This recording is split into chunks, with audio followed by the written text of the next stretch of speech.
นายกรัฐมนตรีเร่งประสานงานรัฐบาลจีนปราบปรามกระบวนการแก๊ง call center และกลุ่มจีนเทาเตรียมพร้อมออกคำสั่งย้ายข้าราชการที่มีส่วนพัวพันหรือเกี่ยวข้องกับกระบวนการนายจิรายุห่วงทรัพย์โฆษกประจำสำนักนายกรัฐมนตรีกล่าวในรายการเสียงจากใจไทยคู่ฟ้าว่า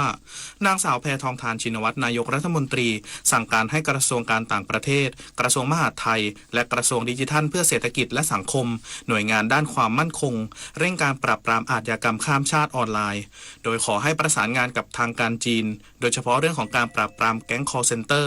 โดยสั่งการก่อนที่จะเดินทางไปพบกับประธานาธิบดีสีจิ้นผิงนายกรัฐมนตรีของจีนและประธานสภาประชาชนของจีนประมุข3เสาหลักของจีนซึ่งได้ไปพบปะพูดคุยและขอให้ไทยดำเนินการอย่างจริงจังรัฐบาลจีนจะสนับสนุนโดยเฉพาะกลุ่มที่กล่าวหากันว่าเป็นกลุ่มจีนเทาขณะเดียวกันนายภูมิธรรมเวชยชัยรองนายกรัฐมนตรีและรัฐมนตรีว่าการกระทรวงกลาโหมกล่าวในที่ประชุมคณะรัฐมนตรีว่าจะมีการออกคำสั่งย้ายข้าราชการระดับสูงของไทยที่มีส่วนพัวพันหรือเกี่ยวข้องกับขบวนการแก๊ง call center ซึ่งขณะนี้ได้มีการดำเนินการย้ายแล้วหลายรายต้องติดตามต่อสัปดาห์ถัดไปนี้จะมีการประชุมคณะรัฐมนตรีสัญจรที่ภาคใต้จังหวัดสงขลาซึ่งอาจจะมีประเด็นเรื่องนี้เข้าในที่ประชุมคณะรัฐมนตรีอีกอย่างแน่นอนปฏิพล สทัพพรหมารายงาน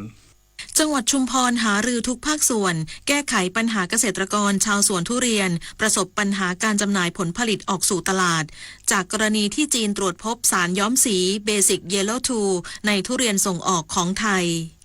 นายเทียนชัย ชูกิติวิบูลย์ผู้ว่าราชการจังหวัดชุมพรเปิดเผยว่าจากการที่เกษตรกรชาวสวนทุเรียนจังหวัดชุมพรประสบปัญหาผลผลิตออกสู่ตลาดทั้งซื้อขายและส่งออกโดยมีผลกระทบต่อผู้ประกอบการรับซื้อทุเรียนเกษตรกรชาวสวนทุเรียนรวมถึงประชาชนผู้มีอาชีพรับจ้างแรงงานในตลาดซื้อขายทุเรียนได้รับผลกระทบความเสียหายเป็นมูลค่ามหาศาลจากกรณีที่สาธารณรัฐประชาชนจีนตรวจพบสารย้อมสีเบสิกเยลโล่2หรือ BY2 ในทุเรียนส่งออกของไทยซึ่งสารดังกล่าวองค์การอนามัยโรคระบุว่าเป็นสารก่อมะเร็งกลุ่ม 2B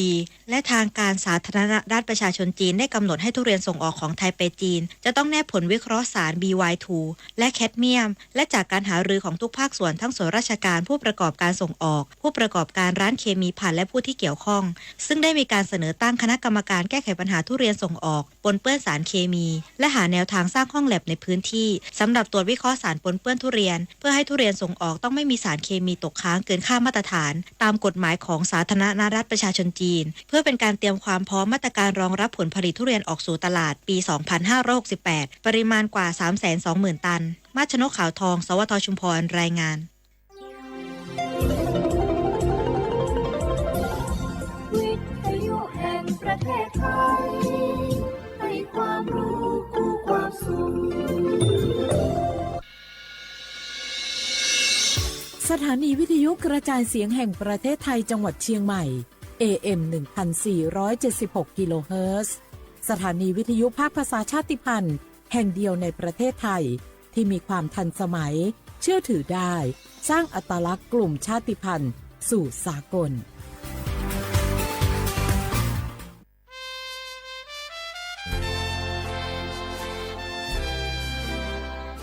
เกิดเป็นคนไทยเติบโตบนผืนแผ่นดินไทยจงภูมิใจในความเป็นไทยชาติไทยเรานั้นนับเป็นชาติที่มีความเป็นมาเก่าแก่ยาวนานเรามีภาษาวัฒนธรรมและมีสิ่งต่างๆที่เป็นเอกลักษณ์ให้เราได้ภาคภูมิใจในความเป็นคนไทยเราควรเห็นคุณค่าและมีความรักชาติหวงแหนแผ่นดินอันเป็นมรดกของบรรพชนร่วมภาคภูมิใจในความเป็นไทย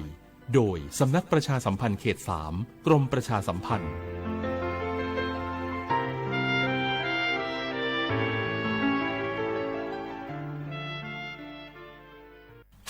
บางคนเมื่ออยู่หลังพวงมาลัยก็กลายเป็นสิ่งนักซิ่งทันทีขับรถต้องเหยียบให้มิดต้องเร็วกว่าไกลแต่ยิ่งขับเร็วอุบัติเหตุก็เกิดขึ้นได้เร็วเพียงเสี้ยววินาทีการขับรถเร็วเกินกว่ากฎหมายกำหนดก่อให้เกิดอุบัติเหตุทางท้องถนนมีผู้บาดเจ็บและเสียชีวิตเป็นอันดับต้นๆในแต่ละปีเพื่อความปลอดภัยของตัวคุณเองและผู้ที่ใช้รถใช้ถนนร่วมกับคุณขับช้าๆแต่ถึงที่หมายชัวร์กันเถอะครับรู้รับปรับตัวฟื้นเร็วทั่วอย่างยั่งยืนปรารถนาดีจากสำนักประชาสัมพันธ์เขต 3 กรมประชาสัมพันธ์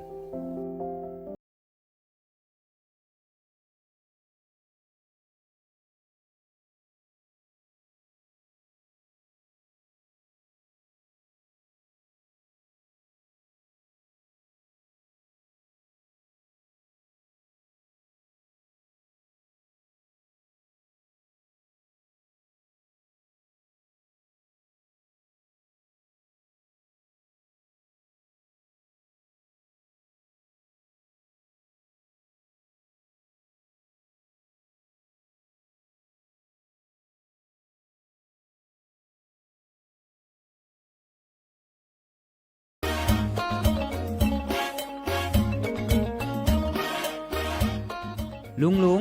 ปีนี้ฝนแทบจะน้อยแหมแล้วนะครับแน่ผมแทบจะบ่รอดจะยังจะได้ดี แม่นแล้วพอเข้าหน้าแล้งน้ำก็น้อยจะอีกูปีเขาต้องเตรียมตัวกันให้ดีๆเนอ้อ ต้องเกียมจะได้ครับ ลุงก็ขุดอ่างเก็บน้ำไว้ใจแถมบ่ปอปลูกผักปลูกไม้ที่ทนแล้งกับใจน้ำน้อยตัวอย่างถั่วดินกับมันสำปะหลัง ขอบคุณนักๆนะครับลุงผมจะลองแย่ตามที่ลุงบอก แล้วก็จะเริ่มปลูกพืชที่ใจน้ำน้อยตามที่ลุงบอกครับ เตรียมพร้อมรับมือกับภัยแล้งเก็บน้ำใช้อย่างรู้คุณค่าและปลูกพืชที่ใช้น้ำน้อยเพื่ออนาคตที่ยั่งยืนสำนักประชาสัมพันธ์เขต 3 กรมประชาสัมพันธ์เกษตรกรบ่แน่บ่นอนบืดหายบืดดี พืชผลเฮามีบางครั้งบางทีราคาบ่แปร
งาคือมีติปิเพกาวิเชแลงาคือติกาติฉือแลติเลเพกาวิมาเฮยาค่างาคือชอยาออตุคโลกาติเชวิออคืออคาติผาคาชุโยอาชุโยวิโยกาคาเดติเลอติแกกาพุติลาวิทปาตองาคือชอยาอาสติกาวิโยงาคือออตุคโลออคืออคากาติเชวิอือเวอีเวมาโกติยาเลเลทอกาอายีอือเว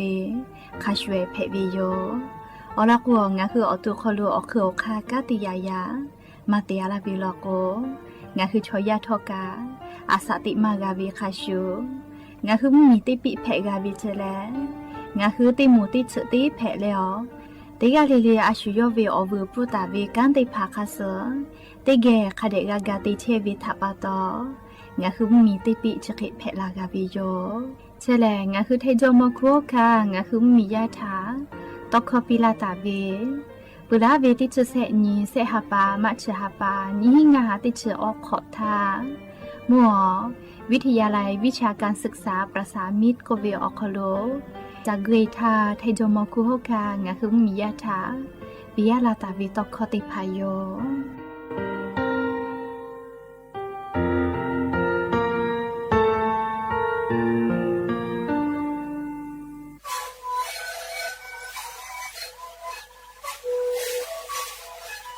ชริคือมันคือยาแก้เชื้อเวออกเข้าชิลและหูเข้าก็คือออกดีแต่ว่าที่ไหนเอ็มนาบาเต็งที่โอหาสุดที่เขาตัวเฮเต็งเลเลงหลอกเอาพ่อเอายาแก้เชื้อนาลีตัวและเต็งชิ้นนาลีแล้วถือว่าเอายาที่นาลีใช้แต่แล้วก็นาลีชอบพยายเต็งเลเลและหูเข้าก็เชื้อเวและงานและหูเข้าก็เคยส่งมาคาโบเมดิโด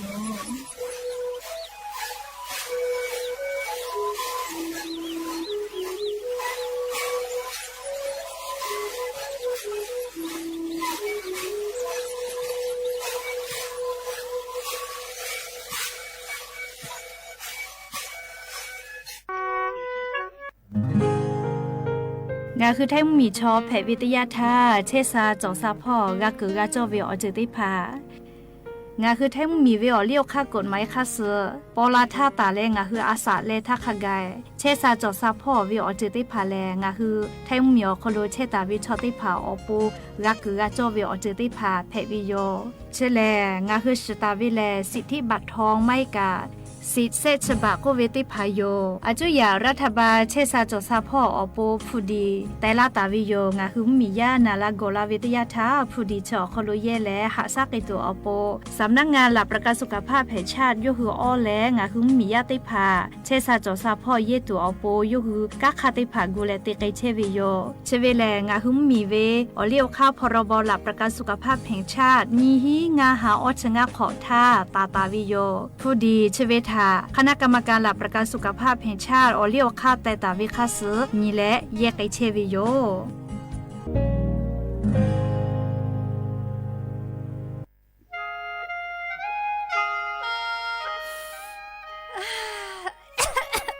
มาดาเวมุคอซ่าค่าฝุ่น PM 2.5 กกเหล่าล้อแม่ปโทเชหาจะเชซาจอซาพ่อยคือละกาจากาโดวิพ่อยคือละเตเตโกเอชุกามาจากือเราผู้รู้ลักขะกามาโจแม่โยแม่ปะฮะจะได้ผ่ากูกาวิโยง่ายงาคือติแกกาดากาวิแลเนี่ยคืออากาจโลมากูมึงคือว่ากูอติอคโลอามิตาตุอยากฆ่าขับปุยกาติมีแฮเมทาลอกวมีกุขอเมกือเปียวิลโกมีกุกามีคือกอบแผะและมีกุขอลุตุนุตุซาเอออติผักกะกอบแผะไกวิเจและเลอายุจางาคือติกาเลกาติเกกากันยหาซาเกจอเวให้ปุขออามิตุกือเวชอติผาทะเลงาคือฟาและงาคือสุเจเตกาเตเจกากาติวิลโกมาดาวิมุขอซาชติผาดะลาตูงาคือติเกกากาวิโยยะนี้งาคือติแก่ညီမလာစေကြတာလဲငါคือเช็คกอติอขอโลกอดาวิมุขอซาติผางาคือแท้มีชออโปและชูจังกุลาตาวิชอติผาอโปงาคือติแก่ติปิกาวิโยนหุทาหะแล้วโทรเชเวแลสำนักประชาสัมพันธ์เขตแซะกรมประชาสัมพันธ์อโมเพวิโย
อบูดาจาวิโยยะนิมุลกอติปอทอกะดาจาวิโอยะเชอคโลงะคือติปอกกะมีลาวิทัปปะตออรอเปเตกะเลเลทะตะอุยอยาวิโอคโลละเซจาเลรายกาอบูดาจากวิโอคโลหะยูลาวิโยแมมหะวิโอวิโอนีและหุยะคาพ่อเชพอโลเชตาเวคาคิเพเชเลติกะเลเลทอกะจาเมโดเมซเมกะเมฮาเลโดซาเชโอเลนาชดิจวิอยากานี่คือไทมิงกอคโลแลมุกะวิอยามาปุหิวิทัปปะตองะคือติกะเลเลกะอจอยาคัสเพตอลาเชเวอานาอากอติพาทะนี่คือตอดะแลปูกะกะกิจูจาเวดอเวเชเวจอเวติจิเลเลพอกะอายีเตเลออาชุยอโตยอยะกะคะแดนหาซาดะกิสิแมมและยันยิเวอยาแลชดิซอคโลสปุขอนียันยิแลนิฮาปาฟิฟาริฮาปาคโลยันยิติชงานียันยิแลทอลันเพวิโยและจะขอนิฮินิชงาขอสุขอหาวิอวิอนีละหุยาติเผา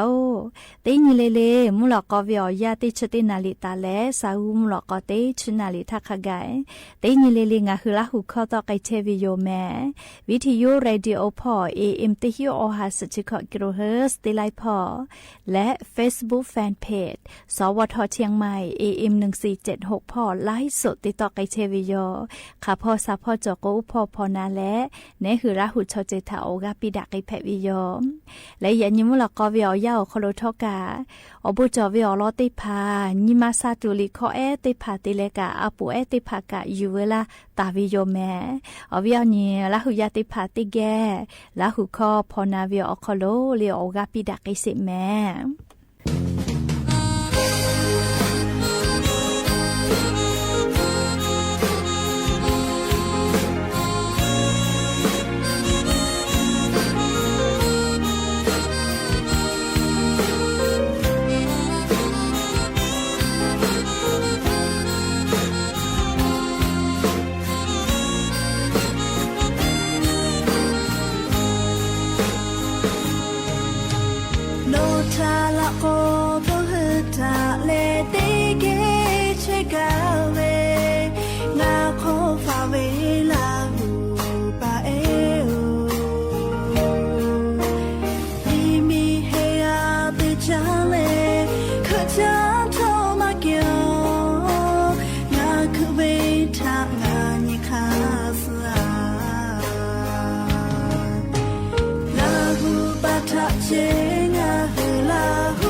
อวิญญาณหุยาติเผา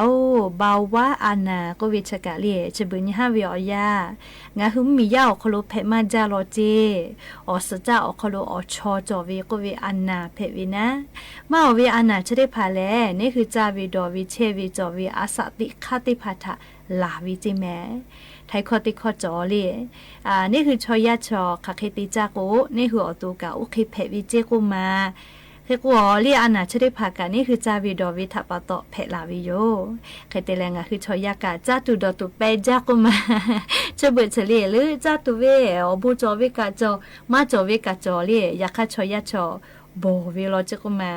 เลยจะจะมาติจากาอู้ชุติเมียวิติหัววิไม่กับชุติแต่วิเผื่อเลยจากาวิโอเคได้ผ่าติจาวิโยเรียกก็งาคืออชอจอมาวิอะไรเมวิอจะได้ผ่าทะจามาเกวิทัปะโตเรียติญาเกติญีงาคือชอยาอาสาติกอโคโลลีเชสาจอสาพอคือลาและบาวะอานาเพวิชอติภากาทิมาตะลาวิโยจิแม่เฮก็ยันยูเวียวยาวโคโลเลียงะคือบาวะอานาเชมากาเพตุนะเลคาเคติฟาโจเวเลฟาตุเวออกคากาโจเวโลแม่เพลาคือออกคาโจเวคาชูเลฟาคือออกคากาโจเวโลแม่เลเคโกบาวะอานาเชมากาเพตุเลฟาเกตุเวออกคาติภาเต้เรียมาเตเลโกโกงาคือเลโกพามุน้อยอิชมาชเลโอยจอวิมุญญาปากุยอนอกแค่สติผาจะเควิอเจอทะมาช่วยจะเจอยากคาเรียงคือจะโยจอวิอชอจาวิอชูจอมาอะเลคาวิติผาจออาจจะจะอยู่ละจิเมลีเบื่อเลยนี่คาติคาโลโกอีโอเวกาเลีตินิวิอคโลออกาจอวิเซชนาทิเคอยู่แล้วออกาคาเดจอเจเตกาวิโลโกลิติสุเวียเซปอตาเลงาปอเพียวยาอยู่ตาเลออกาคาเดจอโกโลเมอาโลออกาจอวิชกะมาเวนาเปียนนี่เลียออกาจอกาเชลล่าก็เป็นงาเวลามาจอยามาจอก็เวลีอยากค่ะเฟซบุ๊กลีก็ขอยามาจาลีโทรศัพท์มือถือแก้กูนะลีอยากค่ะลีงาคืออาชุยอตัวเชซาจอซากาตัวปูอยาปีวิโลโกหาจาโลเมลีชุติกามาเฮงากะเพเชวิโยลีออกากามาจอเวทัปตอน้ำหนาวกิลูกาตาเล่าแม่น้ำหนาวกิลูตาลาโกอาสากาโกมาลาโกก็ถูกจาเวอานามาเป็นดักไปปูเวโรเอ็นซีดีอมูติพัชอเดนี่คือเกี่ยวกับลาวิโยเรียกโกชกคนว่าหิตาฮัตุเลฮัติแม่เรียติกาลิลิกาโนหัวติโกลาวิมาเฮลิงเอาตัวกับกูปีเชวิติจือเพวิโยเลียมเอโกเซยาติยาเลียคาเดซกาคาเดเจเจตินิเวอคโลสชูโมตาเลฮีชูโมเจยาคาตาวาตาคือซโกวิมาเฮเลียมเผวิอยาจิเมเลียงะคือชอยาซมกาวิอคโลอกากาจาเวตาวาซมขามากาเมกุกะเผตาคือซมกาเวเคเลนี่คืออสอซาอปูโอกามากาจิเมเลียเคโกเตฮาวิอคลุมเผซมกาวิอยาสชูโมตาเลฮีชูโมวิอยาชอคาเดซมกาปีเจซมกาวิทยาทาลีกาเจโลวิทยาทานี่คือนิมากาซาเลออตุกาเชซาปูวิโยจิแม่อยาติยาชอมาติจอวิอเจเจเลชูตาดอเจจกาตาดอเจเตกาลาลิชนิยาตุกงาเตกาเมเลกะเตแลลีอาสาเซชงะขอคู่วิชอติภาติขอวิติปอลีออตุขอลูอานาจอมาจอวิติภาจาเตอินเชจิแม่เรียเสร็จชงะขอโคตาวิโยเรียงคือกะแต่ขอติปอเรียตรวจสุขภาพประจำปีก็เรียอานาติภาคาเดจาเตนเชเจอานามาติจกะตาเพเกหิทากันนี่คือฮะแต่หมดเลยฮะกะฮะซาวิโลกัวในตุวิอคากะจอมาวินะเรียเฮก็งะคือเตกาลิเลกะเชซาจอซาดูวิชติภาษาอายิเตแม่เวลามาจอยามาจอก็แล้วเลยอาชุยอตุถามหาวิตาเตเลยงาคือชอยาชออาชุยอตุถามหาปุวิโลโกชุทาหากาตุวิชกะหาจาเจ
ก็จ้าเหลียวงาคือชอยาอตุคโลอานาจ้าถะจ้ามาเป็นดักไกปื้อเว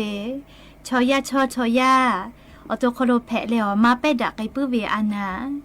โมสลาหูพ่อเวตอกคอลกัวโรค NCD ก็วิโยจิแม่อานาเชอลอติพังงาคือติแกนาสิแม่มิงกคโลเทซาจอซาพ่อกาติเชวิโอหมูติผากุวิโอเชเบนี่ห้าวิโอยางงาคือชอยาติผานาเลสมาจาวิแลมาเป็นดักไกปื้อเวอานาแผะวิโลจิแม่โอกาวิโออคโลเซกาแล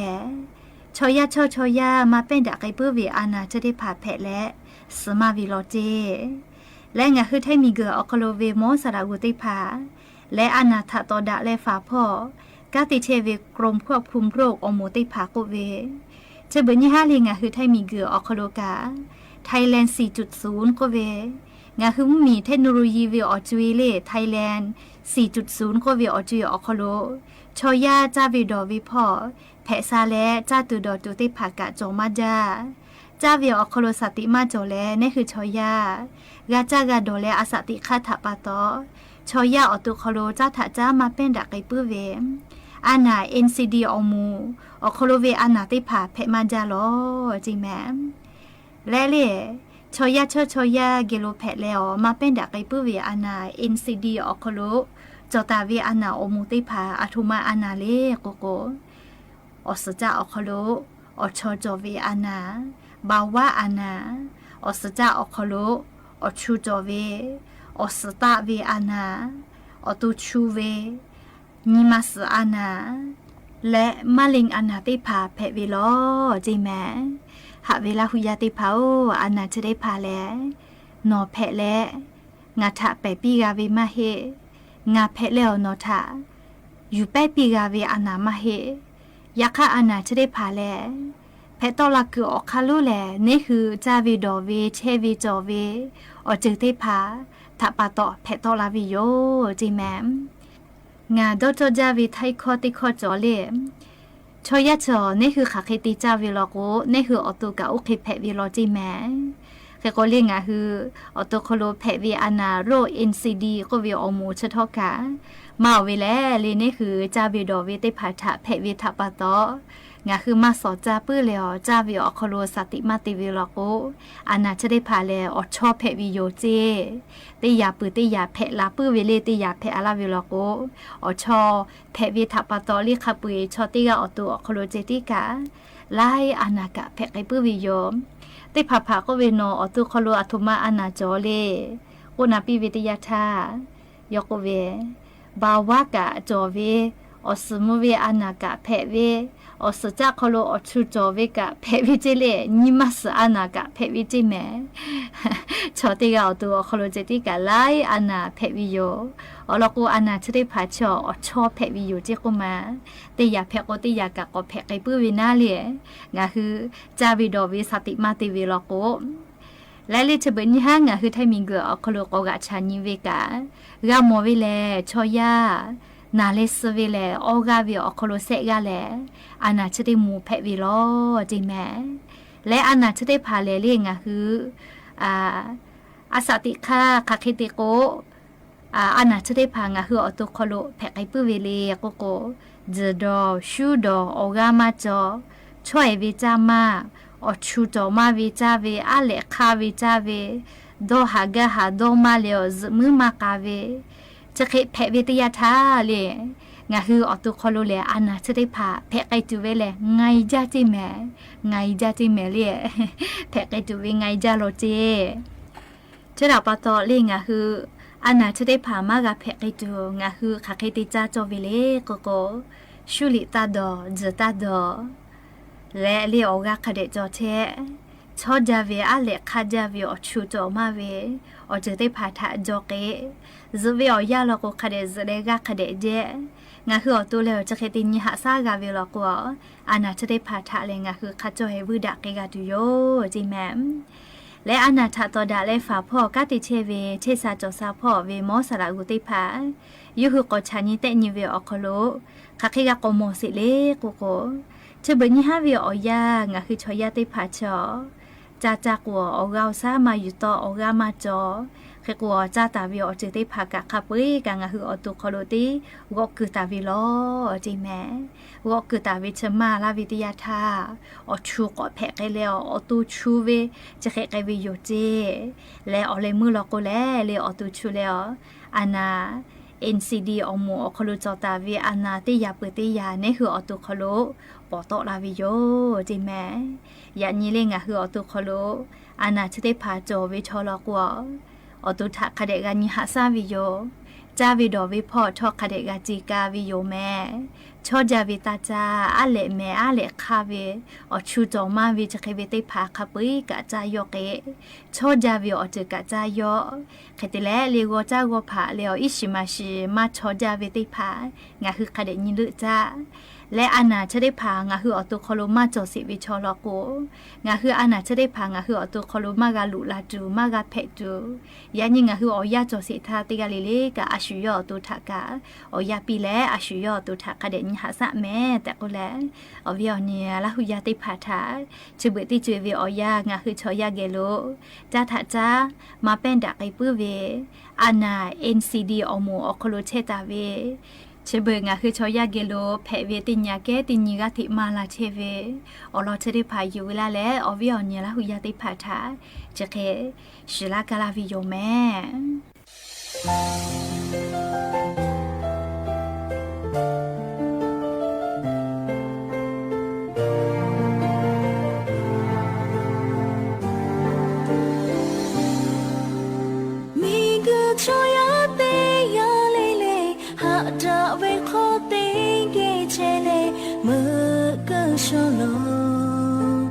โชเตเจเพเคโนงานิยาฮาดาเวทอมีกุชอยาชิมาโอกาดาจาเวโอเจเพพยาวา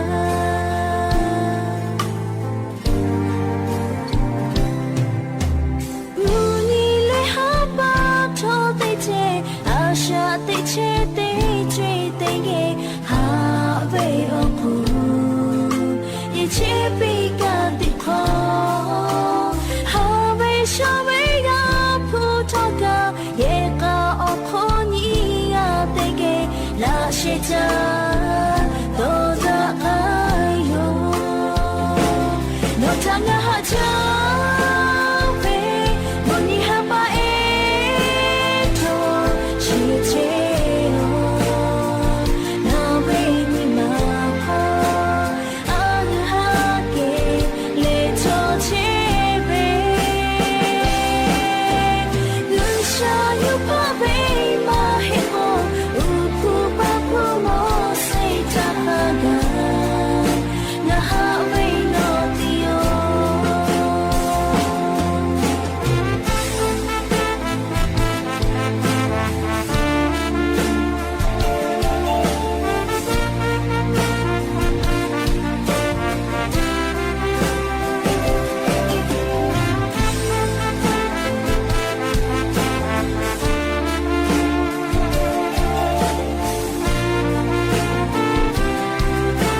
บนูดาโอ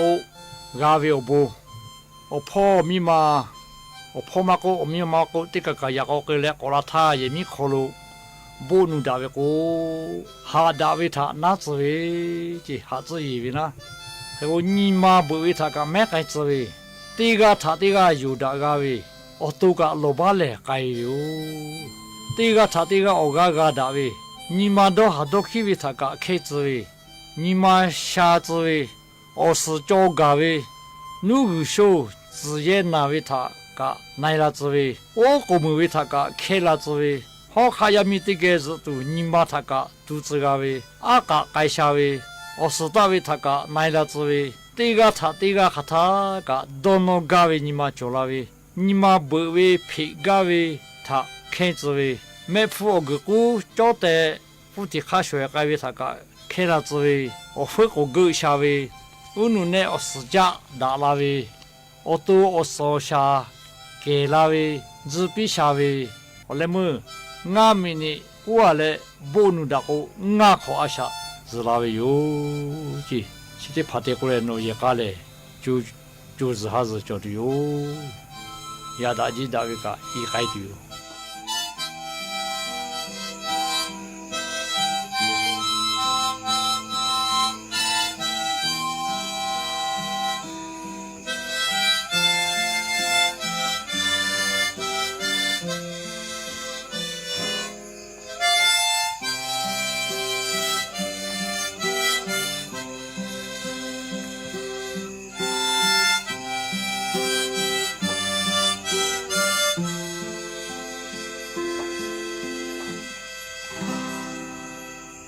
แต่เลยยันยิ้มเราก็เตปอชลักกะลาตุเวอลอเลยจะใครไม่จะได้อยู่กะกะพอนาเลออกะปิลาเชเวเตกะลิลิกะจ้าเมดอแม่เชซาจอซาปื้อเลฮาเลดอซาปิอบูจาแม่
ที่นี่สถานีวิทยุกระจายเสียงแห่งประเทศไทยต่อไปเสนอข่าวซึ่งมีหัวข้อข่าวดังนี้ สำนักงานทรัพยากรน้ำแห่งชาติร่วมกับจังหวัดพัทลุงจัดทำแผนพัฒนาและการบริหารจัดการน้ำพื้นที่ทะเลน้อยเสนอที่ประชุมคณะรัฐมนตรีนอกสถานที่อย่างเป็นทางการที่จังหวัดสงขลานายกรัฐมนตรีสั่งการหน่วยงานที่เกี่ยวข้องศึกษาข้อมูลและเตรียมรับมือการขึ้นกำแพงภาษีจากนโยบายทรัมป์ 2.0 ซาอุดีอาระเบียพร้อมจัดการประชุมสุดยอดระหว่างผู้นำสหรัฐกับรัสเซียเกี่ยวกับวิกฤตสงครามในยูเครนสมาคมกีฬาฟุตบอลประกาศรายชื่อนักฟุตบอลหญิงทีมชาติไทยชุดอายุไม่เกิน 20 ปีสู้ศึก4 Nations ที่ออสเตรเลียต่อไปเป็นรายละเอียดของข่าวรัฐบาลจัดพิธีอัญเชิญพระบรมสารีริกธาตุพระเขี้ยวแก้วกลับสาธารณรัฐประชาชนจีนมีประชาชนเดินทางมาร่วมพิธีบริเวณมณฑลท้องสนามหลวงเนืองแน่นเมื่อช่วงเช้าที่ผ่านมานายสุริยะจึงรุ่งเรืองกิจรองนายกรัฐมนตรีและรัฐมนตรีว่าการกระทรวงคมนาคมเป็นประธานในพิธีอัญเชิญพระบรมสารีริกธาตุพระเขี้ยวแก้วกลับไปยังสาธารณรัฐประชาชนจีนโดยมีคณะสงฆ์ฝ่ายไทยและจีนผู้แทนรัฐบาลไทยและรัฐบาลจีนเข้าร่วมพิธีหลังการอัญเชิญมาประดิษฐานชั่วคราวในประเทศไทยณบริเวณมณฑลพิธีท้องสนามหลวงเพื่อเฉลิมพระเกียรติพระบาทสมเด็จพระเจ้าอยู่หัวเนื่องในโอกาสพระราชพิธีมหามงคลเฉลิมพระชนมพรรษา6 รอบ28 กรกฎาคม 2567และในโอกาสเฉลิมฉลอง50 ปีความสัมพันธ์ทางการทูตไทยจีนตั้งแต่วันที่4 ธันวาคม 2567ถึง14 กุมภาพันธ์ 2568เป็นเวลา73 วันโดยประกอบพิธีถวายเครื่องสักการะหน้าพระบรมฉายาลักษณ์พระบาทสมเด็จพระเจ้าอยู่หัวและพิธีเจริญพระพุทธมนต์ก่อนอัญเชิญพระบรมสารีริกธาตุออกจากมณฑปไปประดิษฐานบนรถบุษบกและเคลื่อนขบวนเกียรติยศอัญเชิญพระบรมสารีริกธาตุพระเขี้ยวแก้วจากมณฑลพิธีท้องสนามหลวงไปยังท่าอากาศยานทหาร2กองบิน6และจัดขบวนกองทหารเกียรติยศอัญเชิญพระเขี้ยวแก้วกลับสาธารณรัฐประชาชนจีนเมื่อเวลา 9 นาฬิกาโดยบรรยากาศที่บริเวณมณฑลพิธีท้องสนามหลวงเมื่อเช้านี้ตั้งแต่ก่อนเวลา 5 นาฬิกามีคณะพระภิกษุสามเณรรวมถึงพุทธศาสนิกชนทั้งชาวไทยและชาวต่างชาติพร้อมใจกันแต่งกายด้วยชุดสีขาวเดินทางมาร่วมพิธีน้อมส่งพระบรมสารีริกธาตุพระเขี้ยวแก้วกันอย่างเนืองแน่นนายกรัฐมนตรีเชิญชวนประชาชนบริจาคหนังสือโครงการอ่านแล้วอ่านอีกเปิดโอกาสให้เด็กไทยทุกคนเข้าถึงการอ่านหนังสือนายจิรายุห่วงทรัพย์โฆษกประจำสำนักนายกรัฐมนตรีกล่าวในรายการเสียงจากใจไทยคู่ฟ้าว่านางสาวแพทองธารชินวัตรนายกรัฐมนตรีเชิญชวนประชาชนนำหนังสือเก่าที่ไม่ใช้แล้วหรือต้องการส่งต่อมาบริจาคในโครงการอ่านแล้วอ่านอีกเพื่อส่งให้กับเด็กไทยซึ่งนายทวารัตน์สูตบุตรผู้อำนวยการสำนักงานบริหารและพัฒนาองค์ความรู้ได้นำคณะผู้บริหารและนักเรียนโรงเรียนเจริญรัตน์อุปถัมภ์เข้าพบนายกรัฐมนตรีเพื่อจัดกิจกรรมรณรงค์ส่งเสริมการอ่านให้เด็กไทยได้มีโอกาสเข้าถึงการอ่านหนังสือและการเรียนรู้ตลอดชีวิตโดยตั้งเป้าหมายรับบริจาค1 ล้านเล่มขณะนี้มียอดบริจาคแล้วกว่า 700,000 เล่มรวมถึงได้คัดสรรหนังสือที่มีสภาพดีส่งไปตามโรงเรียนและห้องสมุดต่างๆกว่า200แห่งจำนวนกว่า 80,000 เล่มนายกรัฐมนตรีเชิญชวนคนไทยส่งต่อหนังสือเล่มเก่ามอบโอกาสให้น้องๆได้อ่านหนังสือส่งเสริมการเรียนรู้ตลอดชีวิตตั้งเป้า1 ล้านเล่มครับบริจาคได้ตั้งแต่วันนี้ไปจนถึงวันที่18 เมษายนปัจจุบันมีหนังสือที่ได้รับการบริจาคร่วมโครงการกว่า 700,000 เล่มนะครับแล้วก็มีการคัดสรรหนังสือสภาพดีจัดส่งไปแล้วตามโรงเรียนต่างๆและห้องสมุดกว่า200แห่งจำนวนประมาณเกือบ 80,000 เล่มเลยทีเดียวครับทั้งนี้ประชาชนสามารถร่วมบริจาคหนังสือได้ด้วยตนเองหรือผ่านไปรษณีย์สามารถดูรายละเอียดเพิ่มเติมได้ที่เว็บไซต์ readforward.tkpark.or.th บริจาคตั้งแต่บัดนี้ถึง18 เมษายนนี้สำนักโฆษกสำนักเลขาธิการนายกรัฐมนตรีจะนำคณะสื่อมวลชนลงพื้นที่จังหวัดพัทลุงและสงขลาติดตามโครงการสำคัญของรัฐบาลก่อนการประชุมคณะรัฐมนตรีนอกสถานที่อย่างเป็นทางการนายอนุกูลพฤกษานุศักดิ์รองโฆษกประจำสำนักนายกรัฐมนตรีเปิดเผยว่าสำนักโฆษกสำนักเลขาธิการนายกรัฐมนตรีจัดกิจกรรมเพรสทัวร์นำคณะสื่อมวลชนกว่า20สำนักข่าวทั้งสื่อหลักและสื่อดิจิทัลลงพื้นที่จังหวัดพัทลุงและสงขลาเพื่อเยี่ยมชมกิจกรรมติดตามงานสำคัญตามนโยบายของรัฐบาลในวันที่16 กุมภาพันธ์นี้ซึ่งเป็นการจัดกิจกรรมควบคู่กับการประชุมคณะรัฐมนตรีสัญจรครั้งแรกของปี 2568 ณจังหวัดสงขลาโดยจุดแรกคณะสื่อมวลชนจะเดินทางไปยังโครงการพัฒนาแหล่งท่องเที่ยวเชื่อมโยงเมืองชายแดนพุทธอุทยานเขาเล่ตำบลสะเดาอำเภอสะเดาซึ่งเป็นแหล่งท่องเที่ยวเชิงวัฒนธรรมและศึกษาธรรมชาติที่น่าสนใจมีจุดชมวิวทะเลหมอกธรรมชาติที่งดงามเป็นที่นิยมของนักท่องเที่ยวคนไทยไม่ว่าจะเป็นวัยรุ่นนักปีนเขานักเดินป่าที่มีความอุดมสมบูรณ์โดยเทศบาลเมืองสะเดาได้เข้าร่วมโครงการอนุรักษ์พันธุกรรมพืชอันเนื่องมาจากพระราชดำริในสมเด็จพระกนิษฐาธิราชเจ้ากรมสมเด็จพระเทพรัตนราชสุดาสยามบรมราชกุมารีและมีโซนพุทธอุทยานพระพุทธนิมิตพิชิตมารขนาดใหญ่นอกจากนี้ภายในพุทธอุทยานยังมีสมเด็จเจ้าพระโคหลวงปู่ทวดเหยียบน้ำทะเลจืดศูนย์การเรียนรู้ตามรอยหลวงปู่ทวดพระโพธิสัตว์กวนอิมพระอรหันต์จี้กงเป็นต้นทั้งนี้เพื่อให้การขับเคลื่อนงานด้านการท่องเที่ยวของเทศบาลเมืองสะเดาเป็นไปอย่างต่อเนื่องจึงต้องเร่งยกระดับในการพัฒนาการท่องเที่ยวในทุกๆด้านจากนั้นคณะสื่อมวลชนจะเดินทางไปยังด่านประดังเบซาอำเภอสะเดาเพื่อศึกษาข้อมูลแนวทางรองรับรถไฟรางคู่จากประดังเบซาถึงหาดใหญ่และติดตามสถานการณ์เพิ่มจำนวนนักท่องเที่ยวจากมาเลเซียและชาติอื่นๆเข้าไทยโดยการท่องเที่ยวทางรางก่อนเดินทางไปยังวัดจะทิ้นพระเพื่อสักการะสิ่งศักดิ์สิทธิ์วัดจะทิ้นพระถือเป็นวัดเก่าแก่คู่บ้านคู่เมืองศิลปะสมัยศรีวิชัยประจำอำเภอสถิงพระจังหวัดสงขลาจากนั้นคณะสื่อมวลชนเดินทางต่อไปยังวัดพระโคซึ่งเป็นวัดจำพรรษาของสมเด็จพระโคหรือหลวงพ่อทวดเหยียบน้ำทะเลจืดพระเกจิอาจารย์ที่ประชาชนให้ความนับถือมากมายก่อนเดินทางต่อไปยังตำบลบ้านขาวอำเภอระโนดชมความงามและแหล่งท่องเที่ยวตามเส้นทางทะเลหลวงและจะเดินทางต่อไปยังจังหวัดพัทลุงผ่านสะพานเฉลิมพระเกียรติ80 พรรษาและแวะชมความงามยามเย็นของทะเลน้อยและชมควายปลักซึ่งถือเป็นหนึ่งในภูมิปัญญาเลี้ยงควายภายใต้ระบบนิเวศพื้นที่ชุ่มน้ำทะเลน้อยของจังหวัดพัทลุงโดยควายปักแห่งทะเลน้อยได้รับการขึ้นทะเบียนจากองค์การอาหารและการเกษตรแห่งสหประชาชาติหรือ FAO ให้เป็นพื้นที่มรดกโลกทางการเกษตรแห่งแรกของประเทศไทยก่อนจะเดินทางเข้าที่พักณจังหวัดพัทลุงศักดิ์สิทธิ์ประดับศิลป์รายงานด้านสำนักงานทรัพยากรน้ำแห่งชาติร่วมกับจังหวัดพัทลุงจัดทำแผนพัฒนาบริหารจัดการน้ำพื้นที่ทะเลน้อยในการประชุมคณะรัฐมนตรีนอกสถานที่อย่างเป็นทางการที่จังหวัดสงขลานายสุรศรีกิติมณฑลเลขาธิการสำนักงานทรัพยากรน้ำแห่งชาติหรือสทนช.กล่าวว่าในวันที่17กุมภาพันธ์ก่อนที่จะมีการประชุมคณะรัฐมนตรีนอกสถานที่อย่างเป็นทางการที่จังหวัดสงขลานางสาวแพทองธารชินวัตรนายกรัฐมนตรีจะลงพื้นที่ติดตามการบริหารจัดการน้ำในพื้นที่ลุ่มน้ำทะเลสาบสงขลาจังหวัดพัทลุงเพื่อรับฟังปัญหาและข้อเสนอแนะจากประชาชนเกี่ยวกับการพัฒนาทะเลน้อยให้สามารถรองรับปริมาณน้ำได้มากขึ้นจากปัญหาการรุกรานของวัชพืชน้ำต่างถิ่นเช่นจอกแหนยักษ์ผักกระเฉดและผักตบชวาทำให้น้ำตื้นเขินเมื่อถึงช่วงน้ำหลากจึงไม่สามารถรองรับปริมาณน้ำได้เพียงพอ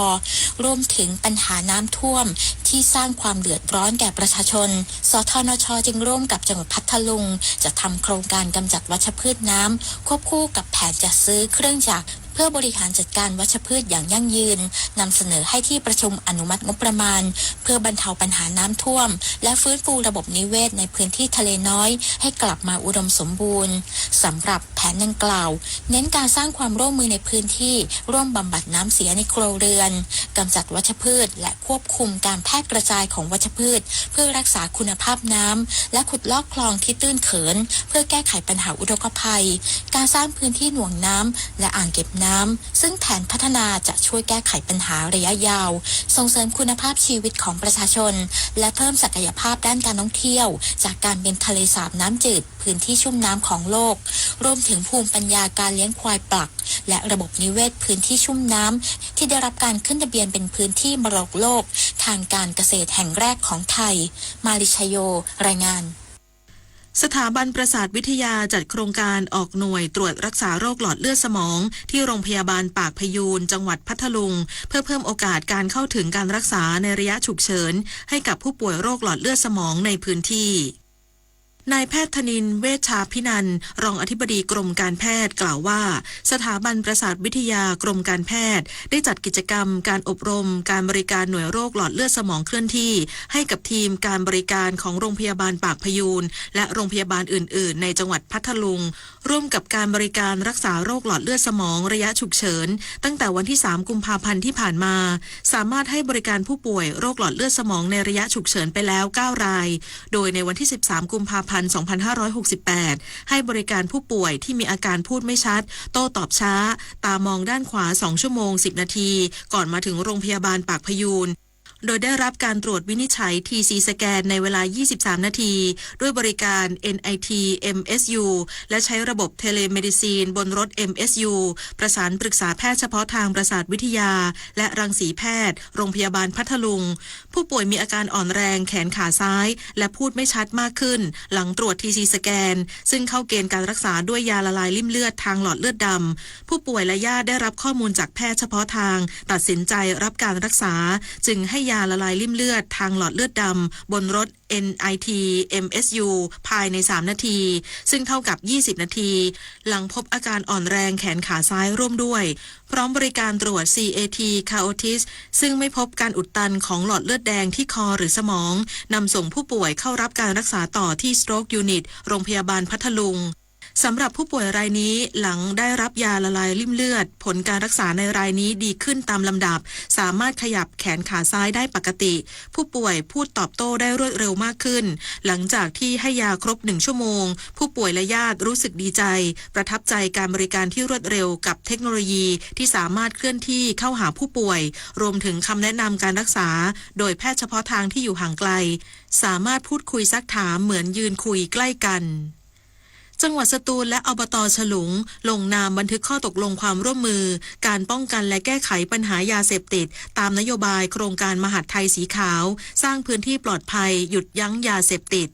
นายสุจริตยามาสานายกองค์การบริหารส่วนตำบลฉลุงพร้อมด้วยคณะผู้บริหารหัวหน้าส่วนราชการพนักงานส่วนตำบลและพนักงานจ้างองค์การบริหารส่วนตำบลฉลุงร่วมบันทึกข้อตกลงความร่วมมือหรือ MOU การป้องกันและแก้ไขปัญหายาเสพติดระหว่างองค์การบริหารส่วนตำบลฉลุงและบุคลากรขององค์การบริหารส่วนตำบลฉลุงเพื่อแสดงเจตจำนงร่วมกันขับเคลื่อนเพื่อป้องกันและแก้ไขปัญหายาเสพติดอย่างมีประสิทธิภาพและบรรลุผลสำฤทธิ์ตามนโยบายเร่งด่วนของรัฐบาลตามโครงการมหาดไทยสีขาวสร้างพื้นที่ปลอดภัยหยุดยั้งยาเสพติดทั้งนี้เพื่อป้องกันไม่ให้ข้าราชการพนักงานลูกจ้างและบุคลากรในสังกัดกระทรวงมหาดไทยเข้าไปเกี่ยวข้องกับยาเสพติดทุกรูปแบบรวมถึงการป้องกันยาเสพติดและสร้างภูมิคุ้มกันให้แก่เด็กเยาวชนมิให้ไปเกี่ยวข้องกับยาเสพติดโดยการลดจำนวนผู้เสพผู้ติดยาเสพติดโดยเฉพาะผู้เสพหน้าใหม่ซึ่งเป็นเด็กและเยาวชนที่อยู่ในระบบการศึกษาการป้องกันและแก้ไขปัญหายาเสพติดเพื่อการขับเคลื่อนการแก้ไขปัญหายาเสพติดในองค์กรเป็นไปอย่างมีประสิทธิภาพและบรรลุผล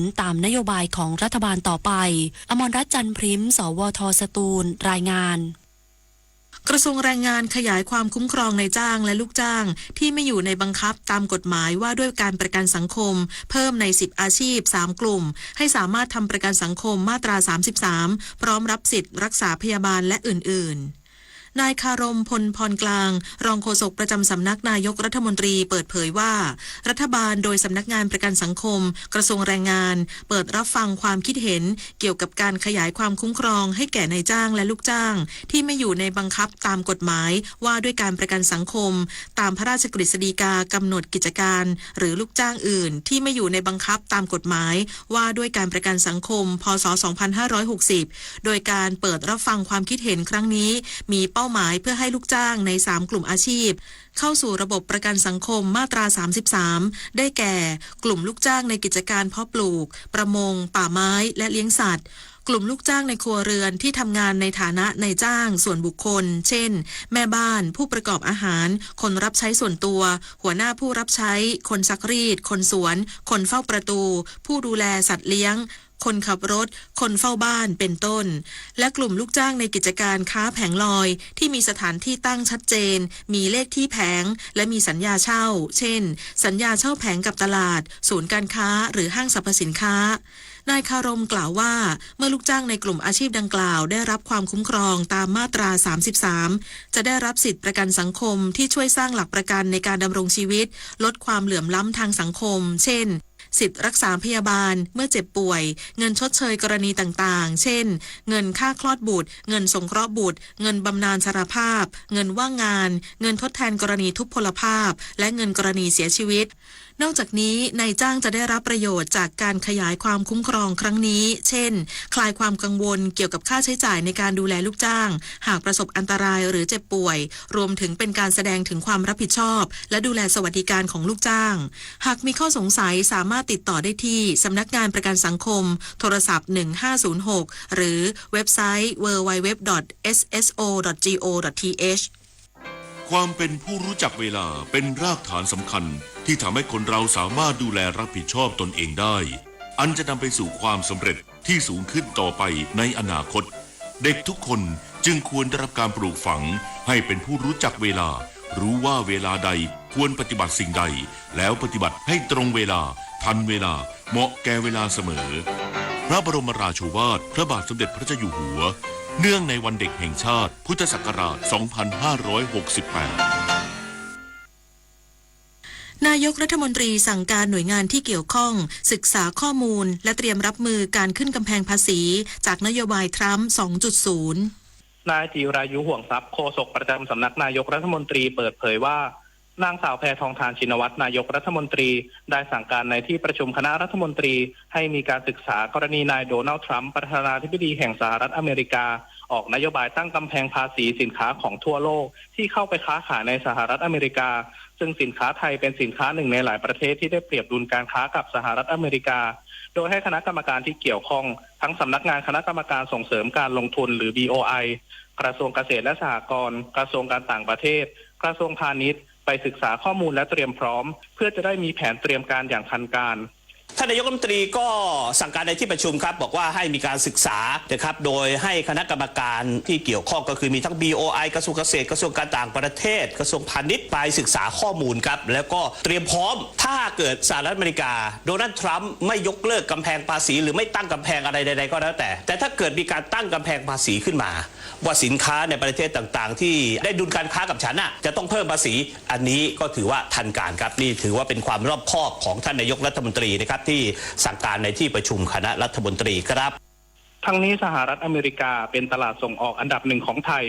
โดยกลุ่มสินค้าไทยที่มีความเสี่ยงอาจถูกสหรัฐอเมริกาพิจารณาใช้มาตรการทางภาษีอาทิเครื่องคอมพิวเตอร์และส่วนประกอบเครื่องโทรศัพท์มือถือและอุปกรณ์กึ่งตัวนำแบบไวแสงหรือโซลาร์เซลล์เนื่องจากพบสถิติการค้าที่สหรัฐอเมริกาขาดดุลการค้ากับไทยมากขึ้นในช่วง5ปีที่ผ่านมาปฏิพล สรพรหมมารายงานประธานและผู้บริหารสูงสุดบริษัทมาสด้าเข้าพบนายกรัฐมนตรีเสนอการลงทุนรถยนต์ไฟฟ้าไฮบริด 5,000 ล้านบาทนายจิรายุห่วงทรัพย์โฆษกประจำสำนักนายกรัฐมนตรีกล่าวในรายการเสียงจากใจไทยคู่ฟ้าว่านายมาซาฮิโร่โมโรประธานและผู้บริหารสูงสุดบริษัท Mazda Motor Corporation เข้าพบนางสาวแพทองธารชินวัตรนายกรัฐมนตรีณตึกไทยคู่ฟ้าทำเนียบรัฐบาลเมื่อสัปดาห์ที่ผ่านมาเพื่อพูดคุยสาระสำคัญถึงเรื่องรถยนต์ไฟฟ้าลูกผสมไฮบริดซึ่งจะมีการลงทุนเพิ่มในประเทศไทยอีกประมาณ 5,000 ล้านบาทเพิ่มภายในปีนี้ซึ่งจะต้องรอดูว่าจะออกมาในรูปแบบ PLEV หรือแบบไฮบริดที่มีระบบการชาร์จแบตเตอรี่เข้ามาระหว่างที่รถเคลื่อนที่ถือว่าเป็นการสร้างความมั่นใจด้านการลงทุนในประเทศไทยนายกรัฐมนตรีเชิญชวนประชาชนเที่ยวงาน Bangkok Design Week 2025 ทั่วกรุงเทพมหานครชมงานออกแบบในยุคสมัยใหม่นายจิรายุห่วงทรัพย์โฆษกประจำสำนักนายกรัฐมนตรีเปิดเผยว่านางสาวแพทองธารชินวัตรนายกรัฐมนตรีเปิดงาน Bangkok Design Week 2025 ณ ไปรษณีย์กลางบางรักถนนเจริญกรุงเชิญชวนประชาชนคนไทยร่วมกันมาชมมีงานดีไซน์ออกแบบในยุคสมัยใหม่นำเรื่องราวในอดีตที่เป็นธรรมเนียมประเพณีของไทยนำมาเป็นสีสันซึ่งที่ไปรษณีย์กลางจะจัดไปจนถึงวันพรุ่งนี้และสถานที่อื่นในกรุงเทพมหานครอาทิตลาดน้อยเยาวราชทรงวาดปากคลองตลาดบางลำพูข้าวสารหัวลำโพงและบางโพจัดงานยาวจนถึงสิ้นเดือนกุมภาพันธ์นี้ประชาชนชาวจังหวัดนราธิวาสและจังหวัดใกล้เคียงสนใจร่วมเที่ยวชมงานมหกรรมอัตลักษณ์วัฒนธรรมชายแดนใต้อย่างต่อเนื่องบรรยากาศตลอดช่วงเช้าวันนี้มีประชาชนชาวจังหวัดนราธิวาสและจังหวัดใกล้เคียงใ ให้ความสนใจเที่ยวชมงานมหกรรมอัตลักษณ์วัฒนธรรมชายแดนใต้เทศกาลเสน่ห์วัฒนธรรมที่บริเวณศาลากลางจังหวัดนราธิวาสหลังเก่าถนนพิชิตบำรุงอำเภอเมืองนราธิวาสอย่างต่อเนื่องพร้อมเลือกซื้อผลิตภัณฑ์วัฒนธรรม5จังหวัดชายแดนภาคใต้โดยนางปรียาแก้บำรุงวัฒนธรรมจังหวัดนราธิวาสเปิดเผยว่ากระทรวงวัฒนธรรมโดยกรมส่งเสริมวัฒนธรรมร่วมกับสำนักงานวัฒนธรรมจังหวัดใน5จังหวัดชายแดนภาคใต้จัดขึ้นระหว่างวันที่14ถึง16กุมภาพันธ์นี้ภายใต้โครงการพัฒนาสังคมผู้วัฒนธรรมที่เข้มแข็งและเสริมสร้างการมีส่วนร่วมของทุกภาคส่วนและโครงการพัฒนาพื้นที่เชื่อมโยงเพื่อการท่องเที่ยวทางวัฒนธรรมเชิงเศรษฐกิจสร้างสรรค์กลุ่มจังหวัดภาคใต้ชายแดนสำหรับกิจกรรมภายในงานเช่นขบวนแห่อัตลักษณ์วัฒนธรรมชายแดนใต้นิทรรศการภาษาถิ่นดินแดนมาลายูกิจกรรมการเสวนากิจกรรมการทำเครื่องปั้นดินเผาบ้านกูบางบาดอกกิจกรรมการละเล่นพื้นบ้านกิจกรรมการสาธิตและจำหน่ายอาหารถิ่น1จังหวัด1เมนูเชิดชูอาหารถิ่นกิจกรรมตลาดวัฒนธรรมจำหน่ายอาหารผลิตภัณฑ์ทางวัฒนธรรมไทยการจำหน่ายสินค้าภูมิปัญญาและผลิตภัณฑ์วัฒนธรรม5จังหวัดชายแดนภาคใต้โดยการจัดงานครั้งนี้จะช่วยส่งเสริมการท่องเที่ยวทางวัฒนธรรมเชิงเศรษฐกิจสร้างสรรค์สร้างอาชีพและรายได้สู่ชุมชน5จังหวัดชายแดนภาคใต้พร้อมกันนี้ขอเชิญชวนร่วมพิธีเปิดงานอย่างเป็นทางการในเวลา 16 นาฬิกาวันนี้โดยนายประสบเรียงเงินปลัดกระทรวงวัฒนธรรมเป็นประธานประพิธานันท์เทพรักษ์สวทนราธิวาสรายงานกระทรวงเกษตรและสหกรณ์ชูโครงการรักษาเสถียรภาพข้าวเปลือกปีการผลิต 2567/2568 ช่วยเหลือเกษตรกรชะลอการขายข้าวในช่วงราคาตกต่ำพร้อมผลักดันการรวมกลุ่มทำเกษตรแบบแปลงใหญ่นายอัคราพรหมเผ่ารัฐมนตรีช่วยว่าการกระทรวงเกษตรและสหกรณ์กล่าวถึงกรณีที่ขณะนี้เกษตรกรผู้ปลูกข้าวได้รับความเดือดร้อนจากปัญหาราคาข้าวตกต่ำประกอบกับต้นทุนการผลิตที่สูงขึ้นอย่างต่อเนื่องว่าในส่วนของราคาข้าวที่ตกต่ำในขณะนี้เชื่อว่าทางกระทรวงพาณิชย์กำลังเร่งหาแนวทางเพื่อช่วยบรรเทาความเดือดร้อนของเกษตรกรอยู่ซึ่งในส่วนของกระทรวงเกษตรและสหกรณ์จะผลักดันให้เกษตรกรเข้าร่วมโครงการรักษาเสถียรภาพข้าวเปลือกปีการผลิต 2567/68 ของธนาคารเพื่อการเกษตรและสหกรณ์การเกษตรหรือธกส.เพื่อชะลอการขายข้าวในช่วงราคาข้าวตกต่ำนอกจากนี้จะผลักดันในที่ประชุมคณะกรรมการนโยบายข้าวแห่งชาติหรือนบข.ในการแก้ไขปัญหาความเดือดร้อนของเกษตรกรผู้ปลูกข้าวอย่างเป็นรูปธรรมอีกด้วยจริงๆแล้วเรื่องราคาข้าวนี่อยู่ที่กระทรวงพาณิชย์นะแต่ว่าโดยเราเป็นกระทรวงที่อยู่เคียงข้างพี่น้องเกษตรกรมาตลอด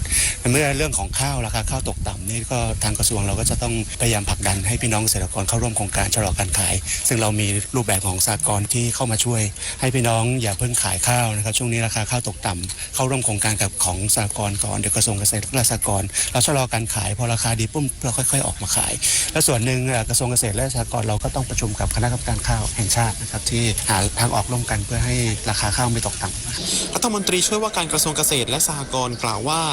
ในส่วนของการลดต้นทุนการผลิตของเกษตรกรได้มอบหมายให้กรมการข้าวดำเนินการส่งเสริมให้เกษตรกรเกิดการรวมกลุ่มทำการเกษตรแบบแปลงใหญ่เพื่อให้เกษตรกรได้รับการสนับสนุนเครื่องจักรเครื่องมือทางการเกษตรที่จะช่วยเหลือเกษตรกรในการลดต้นทุนการผลิตรวมถึงส่งเสริมให้เกษตรกรในการทำการเกษตรสมัยใหม่ที่ตอบสนองต่อความเปลี่ยนแปลงทั้งในด้านสังคมและสิ่งแวดล้อมของปัจจุบันชวนันท์มาลีรายงานด้านจังหวัดชุมพรหารือทุกภาคส่วนแก้ไขปัญหากรณีพบสาร BY2 ในทุเรียนส่งออกของไทยที่ส่งผลกระทบต่อเกษตรกรในพื้นที่นายเทียนชัยชูกิติวิบูลย์ผู้ว่าราชการจังหวัดชุมพรเปิดเผยว่าจากการที่เกษตรกรชาวสวนทุเรียนจังหวัดชุมพรประสบปัญหาผลผลิตออกสู่ตลาดทั้งซื้อขายและส่งออกโดยมีผลกระทบต่อผู้ประกอบการรับซื้อทุเรียนเกษตรกรชาวสวนทุเรียนรวมถึงประชาชนผู้มีอาชีพรับจ้างแรงงานในตลาดซื้อขายทุเรียนได้รับผลกระทบความเสียหายเป็นมูลค่ามหาศาลจากกรณีที่สาธารณรัฐประชาชนจีนตรวจพบสารย้อมสีเบสิกเยลโล่2หรือ BY2 ในทุเรียนส่งออกของไทยซึ่งสารดังกล่าวองค์การอนามัยโรคระบุว่าเป็นสารก่อมะเร็งกลุ่ม 2B และทางการสาธารณรัฐประชาชนจีนได้กำหนดให้ทุเรียนส่งออกของไทยไปจีนจะต้องแนบผลวิเคราะห์สาร BY2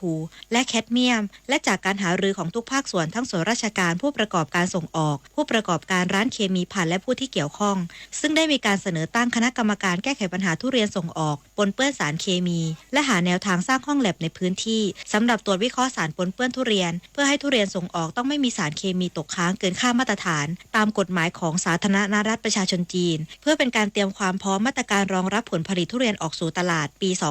2568 ปริมาณกว่า 320,000 ตันมาชนกขาวทองสวทชุมพรรายงานรองโฆษกประจำสำนักนายกรัฐมนตรีรายงานผลการจับกุมนอมินีมูลค่าความเสียหายกว่า 12,495 ล้านบาทพร้อมเตือนประชาชนอย่าเปิดบัญชีให้ผู้อื่นป้องกันการตกเป็นผู้สงสัยบัญชีม้านางสาวสศิการวัฒนจันทร์รองโฆษกประจำสำนักนายกรัฐมนตรีกล่าวในรายการเสียงจากใจไทยคู่ฟ้าว่าขณะนี้รัฐบาลกำลังเดินหน้าปราบปรามนอมินีกับบัญชีม้าซึ่งตลอดระยะเวลา5 เดือนที่ผ่านมารัฐบาลลงตรวจเข้มจับกุมแล้ว820 คดีมูลค่าความเสียหายกว่า 12,495 ล้านบาทซึ่งส่วนใหญ่จะเป็นนอมินีในธุรกิจท่องเที่ยวในกรุงเทพภูเก็ตประจวบคีรีขันธ์ระยองส่วนธุรกิจอื่นที่เจอเช่นธุรกิจวัสดุก่อสร้างสำนักงานบัญชีและอสังหาริมทรัพย์โดยมีต่างด้าวทั้งในยุโรปและเอเชียเข้ามาหานอมินีในประเทศไทยเพื่อที่จะหลอกคนไทยนอกจากนี้อีกเรื่องหนึ่งที่ต้องระวังคือบัญชีม้าซึ่งในเดือนมกราคมที่ผ่านมาพบบัญชีที่ต้องสงสัยว่าจะเป็นบัญชีม้าจำนวน 240,000 บัญชีขณะนี้รัฐบาลตรวจสอบอย่างเข้มข้นผู้ใดที่เปิดบัญชีให้ผู้อื่นใช้ต้องระวังอาจจะมีรายชื่ออยู่ในรายชื่อที่ต้องถูกตรวจสอบพร้อมย้ำเตือนประชาชนอย่าให้ใครยืมบัญชีอย่าเปิดบัญชีให้ใครเป็นเด็ดขาดถ้าเจอธุรกิจต่างชาติที่ดูแปลกๆหรือมีใครมาชวนให้เปิดบัญชีให้ขอให้รีบแจ้งเจ้าหน้าที่ที่ศูนย์ปฏิบัติการแก้ไขอาชญากรรมออนไลน์1441ท่านผู้ฟังคะการลดทอนความรุนแรงในครอบครัวโดยเฉพาะในพื้นที่จังหวัดชายแดนภาคใต้จะช่วยเสริมรากฐานของสังคมให้แข็งแกร่งซึ่งศูนย์ให้คำปรึกษาสตรีกำลังเร่งขับเคลื่อนการช่วยเหลือสตรีเพื่อร่วมกันแก้ไขเพื่อนำไปสู่การลดปัญหาความรุนแรงภาพรวมในพื้นที่รายละเอียดติดตามได้จากรายงานค่ะปัญหาความไม่สงบในพื้นที่จังหวัดชายแดนภาคใต้นอกจากจะส่งผลกระทบต่อเศรษฐกิจและสังคมในภาพรวมแล้วยังทำให้คนในพื้นที่จำนวนไม่น้อยประสบภาวะเครียดและวิตกกังวลจนนำไปสู่การก่อความรุนแรงในครอบครัวโดยเฉพาะความรุนแรงที่เกิดขึ้นกับสตรีในบริบททางสังคมและความเชื่อในพื้นที่ที่มีความอ่อนไหวซึ่งไม่ใช่เรื่องง่ายในการแก้ปัญหานางสารินาเจเลาะประธานชมรมผู้นำมุสลิมะและประธานศูนย์ให้คำปรึกษาเสริมพลังสตรีจังหวัดนราธิวาสเล่าว่าปัจจุบันมีสตรีกว่า 3,000 คนมาขอรับการช่วยเหลือทั้งขอคำปรึกษาขอที่อาศัยพักพิงหลบภัยขอให้ช่วยอบรมฝึกอาชีพเสริมเพื่อช่วยสร้างรายได้และปัจจุบันกำลังวางแนวทางสร้างเครือข่ายไปจนถึงระดับชุมชนกว่า22ศูนย์ในพื้นที่13อำเภอเพื่อดูแลสตรีที่ประสบปัญหาได้อย่างใกล้ชิดโดยจะรักษาข้อมูลของทุกกรณีที่ได้ช่วยเหลืออย่างเคร่งครัดไม่มีรั่วไหลอย่างแรกก็เข้มแข็งให้ก่อนแล้วก็ขอให้รู้ว่าเรามีพื้นที่ปลอดภัยเขาสามารถจะพูดสามารถที่จะเล่าสามารถขอความช่วยเหลือเรามีเครือข่ายเราสามารถที่จะให้เท่าที่เราจะให้ความช่วยเหลือได้ข้อมูลทั้งหลายของเคสที่มาร้องเรียนที่เรารักษาเป็นอย่างยิ่งในเรื่องของข้อมูลทั้งหลายใครจะมาขอข้อมูลอันนี้ไม่ได้เลยยกเว้นว่าเป็นกรณีศึกษาที่ว่าเคสมีความรุนแรงอะไรบ้างอันนี้คือภาพรวมแต่ว่าจะไม่พูดถึงว่าคนในนี้อำเภอนี้จังหวัดนี้อะไรอย่างนี้ค่ะชมรมผู้นำมุสลิมะนราธิวาสเราหรือศูนย์ให้การปรึกษาเสริมพลังสตรีจังหวัดหรือศูนย์มวลชนเราได้ผ่านการอบรมตรงนี้ในเรื่องของการเก็บรักษาข้อมูลเป็นอย่างดียิ่งค่ะท่านการดำเนินการของศูนย์ให้คำปรึกษาเสริมพลังสตรีจังหวัดนราธิวาสได้รับการสนับสนุนจากหน่วยงานต่างๆเพื่อให้การแก้ไขปัญหาสามารถดำเนินการต่อไปได้อย่างต่อเนื่องช่วยให้สตรีในพื้นที่ได้รับการช่วยเหลือและมีลู่ทางสร้างอาชีพสร้างรายได้โดยพลโทสุรเทพหนูแก้วผู้อำนวยการศูนย์ประสานการปฏิบัติที่5กองอำนวยการรักษาความมั่นคงภายในราชอาณาจักรเล่าว่าการดำเนินการของศูนย์แห่งนี้สอดคล้องกับความพยายามวางแนวทางแก้ไขปัญหาความรุนแรงในพื้นที่จังหวัดชายแดนภาคใต้ผ่านการแก้ไขปัญหาความรุนแรงในครอบครัวซึ่งเป็นรากฐานสำคัญของสังคมอันจะนำไปสู่การลดปัญหาความรุนแรงในภาพรวมสร้างสันติสุขในพื้นที่จังหวัดชายแดนภาคใต้ได้สำเร็จอันนี้ผมเชื่อมั่นนะครับว่าเป็นก้าวแรกที่จะนำไปสู่ความสำเร็จของการยุติความรุนแรงที่เกิดขึ้นใน3จังหวัดนะครับซึ่งเป็นสิ่งที่มีความสำคัญเนื่องจากว่าครอบครัวเป็นรากฐานของสังคมของชุมชนดังนั้นก็ต้องขอชื่นชมนะครับในความกล้าของท่านผู้นำที่ได้กล้าที่จะลุกขึ้นมาสู้เพื่อจะสร้างความดีสร้างความสวยงามสร้างความสันติสุขสร้างความสุขให้กับครอบครัวผมเชื่อว่าเมื่อครอบครัวมีความสุขชุมชนก็มี จังหวัดก็มีความสุขจังหวัดชายแดนภาคใต้เนี่ยมั่นใจเลยว่าอนาคตที่ปลายอุโมงค์เนี่ยคือแสงสว่างและความสำเร็จแน่นอนทั้งนี้การแก้ไขปัญหาความรุนแรงในครอบครัวมีปัจจัยสำคัญคือความกล้าหาญและเข้มแข็งของสตรีที่ประสบปัญหาเหล่านี้เนื่องจากการอดทนและจำยอมต่อความรุนแรงไม่สามารถนำไปสู่การแก้ไขปัญหาได้ซึ่งเมื่อใดที่ความรุนแรงในครอบครัวเกิดขึ้นยังมีหน่วยงานและคนที่พร้อมจะเข้าใจช่วยแก้ไขปัญหาได้ขอเพียงเปิดใจปรึกษาและหาทางแก้ไขร่วมกันปริญญวิทย์เปี่ยมสมบูรณ์รายงานอีกสักครู่กลับมาติดตามข่าวต่างประเทศค่ะ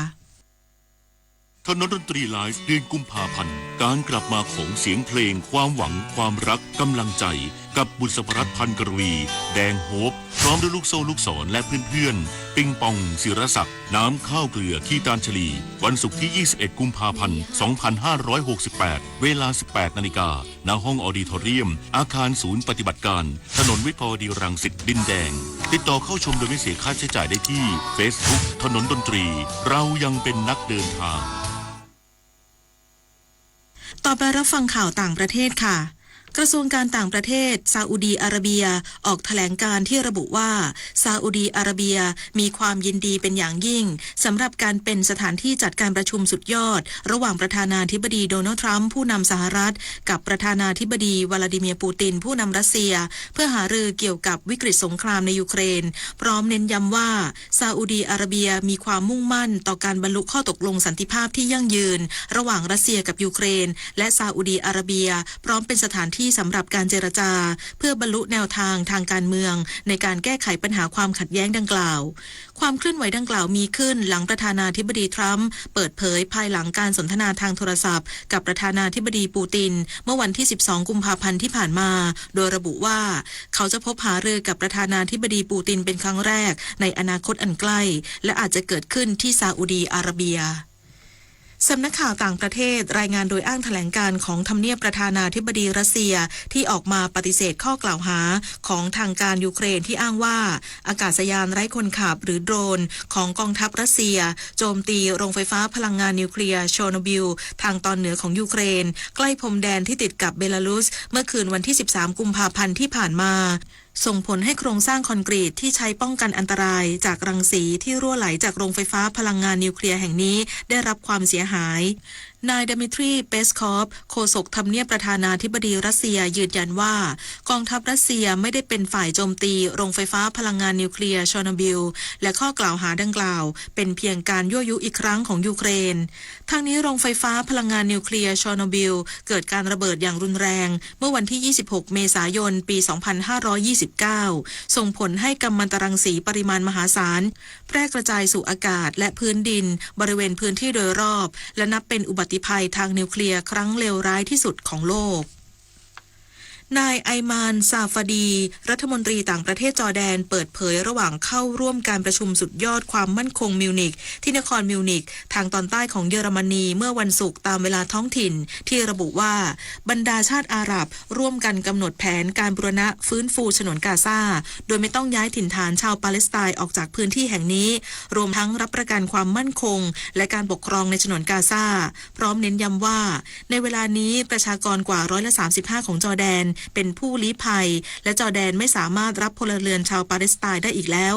แถลงการดังกล่าวมีขึ้นหลังประธานาธิบดีโดนัลด์ทรัมป์ผู้นำสหรัฐเสนอแผนการที่จะให้สหรัฐเข้าควบคุมฉนวนกาซาและให้พลเรือนชาวปาเลสไตน์หลายล้านคนย้ายถิ่นฐานออกจากฉนวนกาซาไปยังประเทศเพื่อนบ้านอาทิอียิปต์และจอร์แดนเพื่อเปิดทางสำหรับการบูรณะฟื้นฟูฉนวนกาซาขึ้นมาใหม่สำนักข่าวซินหัวรายงานโดยอ้างการเปิดเผยของสมาพันธ์ข้าวกัมพูชาหรือ CRF ที่ระบุว่าผู้ประกอบการ39บริษัทที่ดำเนินการส่งออกข้าวสารของกัมพูชาไปยัง45ประเทศและภูมิภาคทั่วโลกในเดือนมกราคมที่ผ่านมารวมปริมาณทั้งสิ้น 59,086 ตันและสร้างรายได้กว่า48ล้านดอลลาร์สหรัฐหรือประมาณ 1,600 ล้านบาทในจำนวนนี้ 3,772 ตันถูกส่งออกไปยังประเทศจีนหนึ่งในตลาดส่งออกข้าวที่สำคัญของกัมพูชาโดยสร้างรายได้ราว 2,560,000 ดอลลาร์สหรัฐหรือประมาณ 86 ล้านบาทนางอิมรัจนาปลัดกระทรวงเกษตรป่าไม้และประมงของกัมพูชาระบุว่าการส่งออกผลผลิตทางการเกษตรของกัมพูชาไปยังประเทศจีนและอีกหลายประเทศมีส่วนสนับสนุนสำคัญต่อการพัฒนาภาคการเกษตรของกัมพูชาและนำประโยชน์มากมายมาสู่ประชาชนชาวกัมพูชาโดยเฉพาะกลุ่มเกษตรกรต่อไปรับฟังข่าวกีฬาแบดมินตันทีมผสมชิงแชมป์เอเชียมิกทีมแชมเปี้ยนชิพที่สาธารณรัฐประชาชนจีนในรอบ8ทีมสุดท้ายทีมไทยรองแชมป์จากกลุ่ม C พบกับเกาหลีใต้แชมป์จากกลุ่ม D คู่แรกประเภทคู่ผสมสุภักจอมเกาะกับซัตติลีรัตนชัยแพ้ลีจองมินกับจองนาอึน0-2 เกม 15-21 และ 16-21 เกาหลีใต้ออกนำก่อน1-0 คู่จากนั้นคู่ที่2ชายเดี่ยวพนิชพลธีรรัตน์สกุลมืออันดับ52ของโลกตบชนะลียุนจิว2-1 เกม17-21 21-12 และ 21-11 ต่อด้วยคู่ที่3หญิงเดี่ยวพรปวีช่อชูวงมืออันดับ6ของโลกตบชนะซิมยูจินมืออันดับ19ของโลก2-1 เกม21-18 19-21 และ 21-15 ทีมไทยพลิกแซงนำเป็น2-1 คู่ส่วนคู่ที่4ชายคู่พีรัชชัยสุขพันธ์กับภักพลธีรรัตน์สกุลแพ้จินยองกับนาซุงเซียง1-2 เกม21-18 8-21 และ 16-21 เกาหลีใต้ตามตีเสมอเป็น2-2 คู่ก่อนคู่ที่5หญิงคู่นัฐการกับเบญญาภาเอี่ยมสะอาดตบเฉือนชนะจองนาอึนกับลียอนวู2-1 เกม18-21 21-13 และ 23-21 สรุปทีมไทยเอาชนะเกาหลีใต้3-2 คู่มาเข้ารอบรองชนะเลิศต่อไปบาสเกตบอล NBA ดัลลัสเบเวอริกที่ขาด2ตัวเก่งอย่างไคลี่เออร์วิงและเคลย์ทอมสันแต่ยังเล่นได้อย่างยอดเยี่ยมแซงชนะไมอามี่ฮีท118-113คว้าชัยเป็นนัดที่4จาก5นัดหลังสุดส่วนโอคลาโฮมาซิตี้ทันเดอร์แพ้มินนิโซตาทิมเบอร์วูฟ101-116โกลเด้นสเตทวอริเออร์ชนะฮูสตันร็อกเก็ต105-98ซาคราเมนโตคิงแพ้นิวออร์ลีนส์เพลิแกน133-140และลอสแองเจลิสคลิปเปอร์ชนะยูทาห์แจ๊ส120-116เทนนิสไทยแลนด์แชมเปี้ยนชิพสนามที่1ที่ศูนย์พัฒนากีฬาเทนนิสแห่งชาติในรอบก่อนรองชนะเลิศหญิงเดี่ยวพัชรินทร์ชีพชานเดชนักเทนนิสสาวขอนแก่นมือวางอันดับ1ของรายการแชมป์หญิงเดี่ยว6สนามติดเมื่อปีที่ผ่านมาหัวชนะอัญชิสาฉันทะจากประจวบคีรีขันธ์2-0 เซต 6-2 และ 6-1 พัชรินทร์ผ่านเข้ารอบรองชนะเลิศไปตัดเชือกกับกมลวรรณยอดเพชรนักเทนนิสดาวรุ่งมือวางอันดับ3จากพระนครศรีอยุธยาที่เพิ่งผ่านการแข่งขันแกรนด์สแลมออสเตรเลียนโอเพ่นจูเนียร์แชมเปี้ยนชิพมาก่อนหน้านี้ด้านชายเดี่ยวยุทธนาเจริญผลมือวางอันดับ7จากอ่างทองหัวชนะกฤษตินโกยักกุลมือวางอันดับ4จากพังงา6-1 และ 2-1 รีไทยเนื่องจากกฤษตินขอยอมแพ้เนื่องจากเจ็บหลังโดยยุทธนาผ่านเข้ารอบรองชนะเลิศไปพบกับธนเพชรฉันทะมือวางอันดับ1จากประจวบคีรีขันธ์ที่หัวชนะลูก้าคราสเทลนูโอโวจากสวิตเซอร์แลนด์4-3 รีไทยหลังจากหนุ่มสวิตมีอาการป่วยส่วนอีกคู่จิรัตน์นวศิริสมบูรณ์อดีตทีมชาติไทยมือวางอันดับ2จากกรุงเทพหัวชนะรุ่นน้องดาวรุ่งปนวัฒน์สุทธิสมบูรณ์มือวางอันดับ8จากลำปาง6-1 และ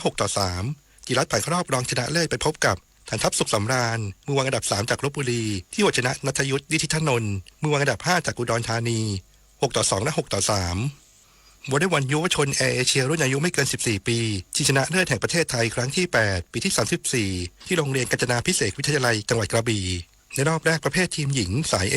โรงเรียนกีฬาเทศบาล2วัดสว่างคงคาจังหวัดกาฬสินธุ์แพ้โรงเรียนกีฬาจังหวัดอ่างทอง0-3 เซต 18-25 18-25 และ 13-25 ขณะที่โรงเรียนกาญจนาภิเษกวิทยาลัยจังหวัดเพชรบูรณ์แพ้โรงเรียนบ้านวังปริงจังหวัดสตูล0-3 เซต 11-25 14-25 และ 17-25 และประเภททีมชายสาย A โรงเรียนวังน้ำเย็นวิทยาคมจังหวัดสระแก้วชนะโรงเรียนนวมินทราชูทิศหอวังนนทบุรี3-1 เซต 23-25 25-14 25-12 25-15 และโรงเรียนกีฬาจังหวัดสุพรรณบุรีชนะโรงเรียนเทศบาลบ้านสามเหลี่ยมจังหวัดขอนแก่น3-2 เซต 25-21 25-15 25-27 19-25 และ 15-10ศึกจักรยานประเภทถนนชิงแชมป์เอเชีย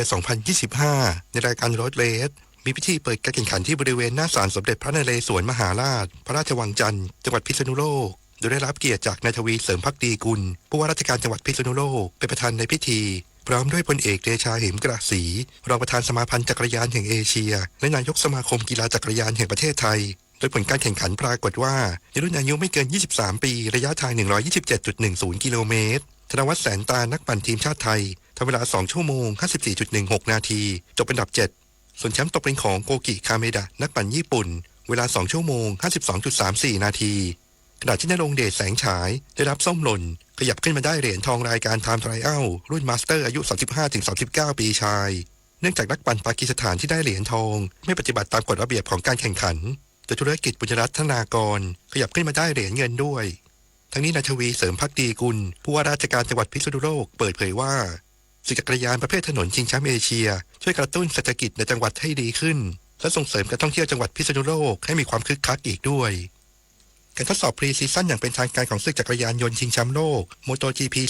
2025 ที่สนามช้างอินเตอร์เนชั่นแนลเซอร์กิตจังหวัดบุรีรัมย์ผลการทดสอบปรากฏว่ามาร์ค มาเกสแชมป์โลกชาวสเปนจากดูคาติเรโนโวทีมทำเวลาดีสุดด้วยเวลาต่อรอบ1นาที 28.855 วินาทีโดยยังไม่สามารถทำลายสถิติเดิม1นาที 28.700 วินาทีของทีมเมทอย่างฟรานเชสโก บันยายาได้ส่วนอันดับ2เป็นของอเล็กซ์ มาเกสนักบิดชาวสเปนจากเกรซินีเรซิ่งตามหลัง 0.179 วินาทีขณะที่อันดับ3เป็นของมาโก เบสเซกกี้นักบิดชาวอิตาเลียนจากอาพิเรียเรซิ่งตามหลัง 0.205 วินาทีสำหรับนักบิด MotoGP ชาวไทยคนแรกอย่างก้องสมเกียรติ ตันทราจากอีเดมิสึ Honda LCR ซึ่งทำงานกับทีมและวิศวกรของ Honda อย่างหนักจบการทดสอบครั้งนี้ด้วยอันดับ 20 ด้วยเวลาต่อรอบ1นาที 30.465 วินาทีตามหลังจากฝูง 1.610 วินาทีหลังจากที่ลงบิดไปทั้งสิ้น131 รอบสนามทั้งนี้หลังจบการทดสอบ Pre-Season Test บรรดานักบิดพรีเมียร์คลาสทุกคนจะมีเวลาพัก2สัปดาห์ก่อนเข้าสู่การแข่งขันสนามแรกของฤดูกาลระหว่างวันที่ 28 กุมภาพันธ์ถึง 2 มีนาคมนี้ในศึก PG กลางปีออฟไทยแลนด์สมาคมกีฬาฟุตบอลแห่งประเทศไทยประกาศรายชื่อ 20 นักฟุตบอลหญิงทีมชาติไทยรุ่นอายุไม่เกิน 20 ปีเข้าร่วมการแข่งขันฟุตบอลรายการ Four Nation Tournament ระหว่างวันที่ 16-27 กุมภาพันธ์ที่กรุงแคนเบอร์ราประเทศออสเตรเลียภายใต้การนำทัพของโค้ชหนึ่งฤทัยศาสตร์ทองเวียนหัวหน้าผู้ฝึกสอนสำหรับทีมชุดนี้กองกลางนำโดยมาติกาท่าพริกอัญชิตาหอมตะโกส่วนกองหน้าประกอบด้วยรัชนกโกศลศักดิ์สกุลกุริศลาลิ้มป่าวนิชชุติการกิตติคุณพัชราพรคูเชื้อรัสิตาเถาเบาแมจิสันเจตแคททีนและนัชชาแก้วอันตาทั้งนี้ทีมฟุตบอลหญิงทีมชาติไทยรุ่นอายุไม่เกิน 20 ปีจะเดินทางไปยังประเทศออสเตรเลียในวันที่ 15 กุมภาพันธ์ก่อนลงแข่งขันในวันที่ 19 กุมภาพันธ์พบกับหมู่เกาะโซโลมอนชุดใหญ่เวลา 14:30 นาทีวันที่ 22 กุมภาพันธ์พบกับวานูอาตูชุดใหญ่เวลา 11 นาฬิกาและวันที่ 25 กุมภาพันธ์พบกับเจ้าภาพออสเตรเลียU20เวลา 14:30 นาทีพิจิตร กัญจนากุลรายงานสวัสดีค่ะพี่แจ๊ค สวัสดีครับวันนี้เป็นเรื่องที่เกิดขึ้นที่บ้านหนูเองค่ะพี่หนูไม่ไหวแล้วค่ะโดนตามหลอกหลอนทุกเดือนเลยดอกเบี้ยบ้านแพงมันก็น่ากลัวแบบนี้แหละครับสบายใจกว่าย้ายบ้านมันอยู่กับออมสินด้วยสินเชื่อเคหะรีไฟแนนซ์อัตราดอกเบี้ยคงที่1ปีแรกเริ่มต้น 1.99% ต่อปีวงเงินกู้สูงสุด 110% ยื่นกู้ได้ที่ธนาคารออมสินทุกสาขาตั้งแต่วันนี้ถึง15 เมษายน 68กู้เท่าที่จำเป็นและชำระคืนไหวอัตราดอกเบี้ยที่แท้จริงอยู่ระหว่าง 1.990% ถึง 6.345% ต่อปีธนาคารออมสินเป็นลูกค้าเราเท่ากับช่วยสังคมรู้รักภาษาไทยโดยความร่วมมือของสำนักงานราชบัณฑิตยสภาและกรมประชาสัมพันธ์วันนี้เสนอคำว่าเส้นศูนย์สูตรเส้นศูนย์สูตรหมายถึงเส้นวงใหญ่สุดที่แบ่งโลกออกเป็น2ซีกคือซีกโลกเหนือกับซีกโลกใต้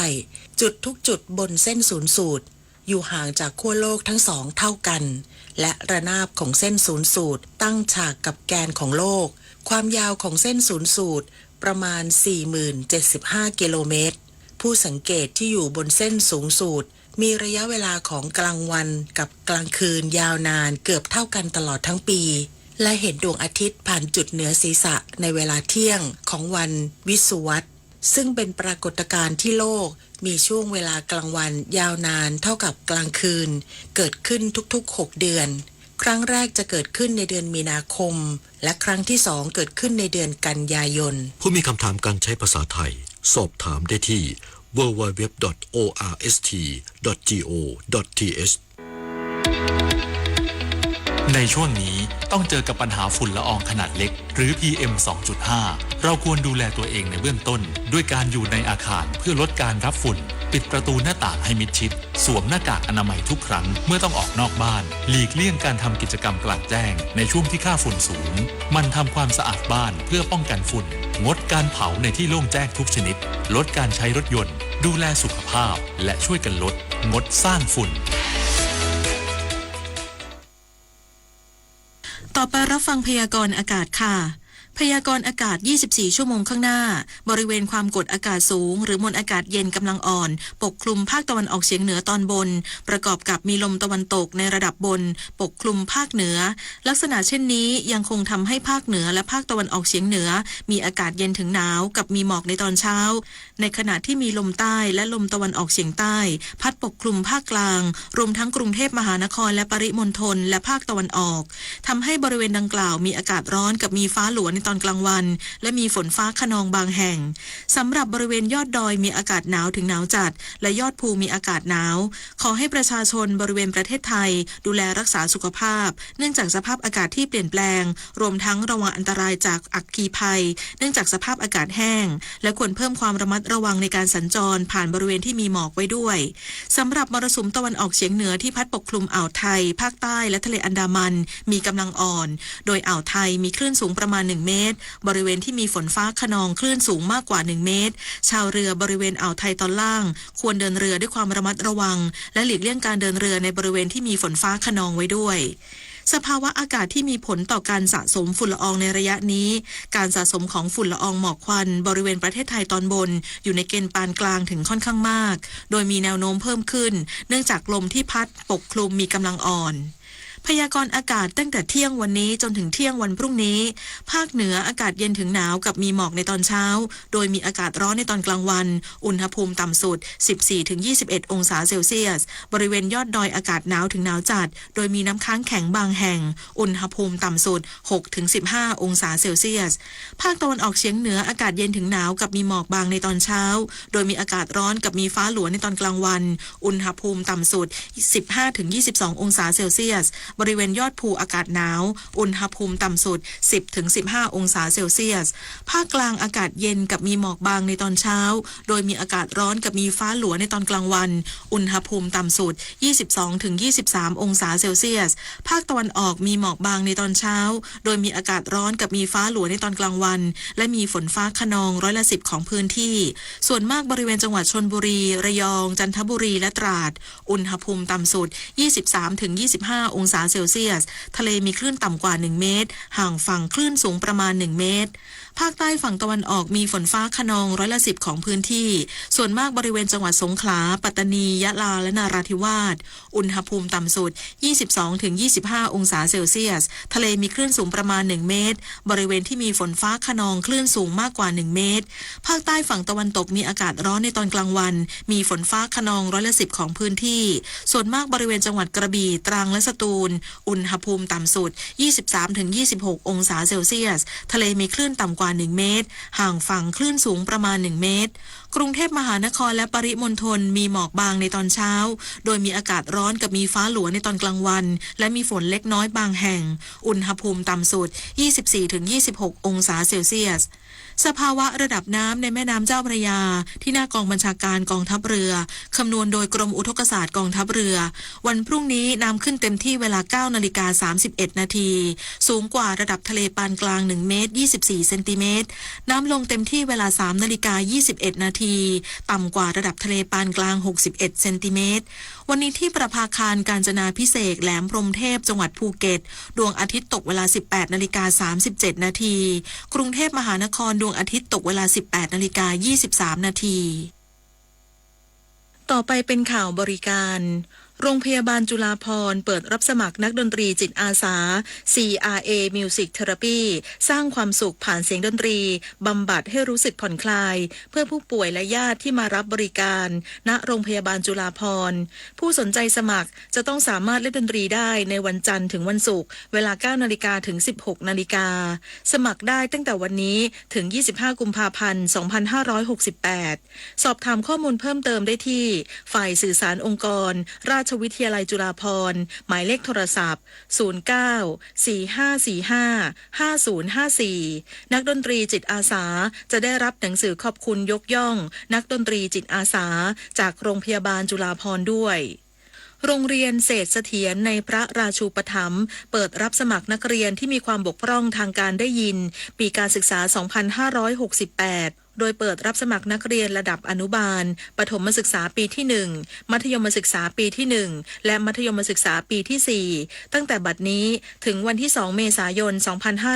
2568 ติดตามรายละเอียดการสมัครได้ที่เว็บไซต์ www.setsathien.ac.th หรือสอบถามเพิ่มเติมได้ที่หมายเลขโทรศัพท์ 022414455กองอำนวยการรักษาความมั่นคงภายในราชอาณาจักรหรือกอรมนรับสมัครบุคคลเพื่อเลือกสรรเป็นพนักงานราชการกอรมนปีงบประมาณพศ 2568 ตำแหน่งพนักงานการเงินและบัญชีจำนวน 13 อัตรา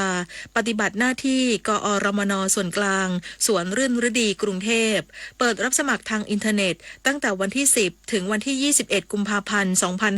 2568 ที่เว็บไซต์ soc.go.th/recruit/php สอบถามข้อมูลเพิ่มเติมได้ที่หมายเลขโทรศัพท์ 022410447